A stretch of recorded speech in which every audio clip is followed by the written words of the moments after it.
Good morning বন্ধুরা, সকাল সকাল তৈরি হয়ে এখন যাচ্ছি বিয়ে বাড়ি। আজকে তো ভাগ্নির বিয়ে, তাই সকাল সকাল একটা হলুদ কাপড় পরেছি। গায়ে হলুদের নিয়মে বলে সবাই হলুদ কাপড় পরেছি, তাই আমাকেও বলেছিল, আমিও একটা হলুদ কাপড় পরে বেরিয়ে পড়লাম বিয়ে বাড়ি যাওয়ার জন্য। আর এখন আমরা প্রায় পৌঁছেও গেছি বিয়ে বাড়িতে। গিয়ে দেখি সকালে নিয়ম হচ্ছিলো, সকালে বৃদ্ধির নিয়ম রয়েছে আমাদের, সেই নিয়মটাই হচ্ছিলো। ভাগ্নিকেও বসিয়ে দিয়েছে, সেখানে কিছুক্ষণ দাঁড়ালাম। তারপর সবাই তৈরি হয়ে এখন যাচ্ছি ওকে স্নান করার জন্য জল ভরতে। সবাই ডান্স করতে করতে জল ভরতে গিয়েছিলাম। জল নিয়ে ফেরার পর ভাগ্নির বান্ধবীরা একটু ডান্স করছিল, আর এদিকে ভাগ্নিকেও তৈরি করে নিয়েছিল গায়ে হলুদের নিয়ম করানোর জন্য।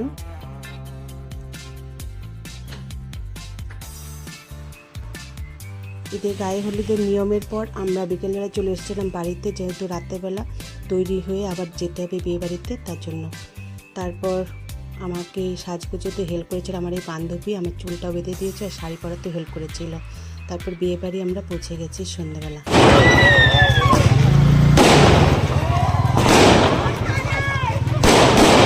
তখনই বর চলে এসছে, আর এদিকে ভাগ্নির বোনেরা সবাই গেট ধরেছে জামাইবাবুকে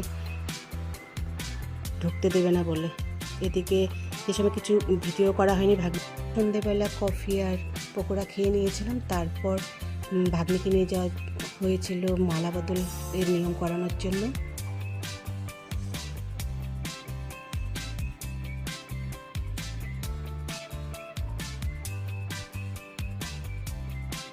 সাত পাক ঘুরিয়ে নেওয়ার পর এবার সুদৃষ্টি হবে, তারপর হবে ওদের মালা বদল।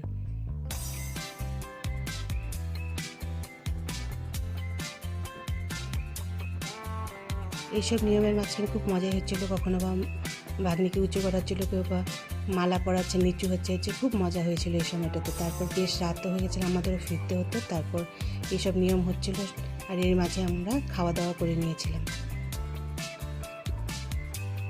খাওয়া দাওয়া করে এসে দেখি বিয়ে কমপ্লিট হয়ে গেছে, আর বোন ওদের আশীর্বাদ করছে। তোমাদের পুরো নিয়মটা আমি দেখাতে পারিনি, কারণ আমাদের ফিরতে হতো। বিয়ে কমপ্লিট করে ওরা এখন ওদেরকে ঘরে নিয়ে যাচ্ছে, কারণ বাসি বিয়েটাও ওদের একদিনে কমপ্লিট করেছিল তাই। তো আজকের ভিডিওটা এখানে শেষ করছি। কেমন লাগলো অবশ্যই কমেন্টে জানিও।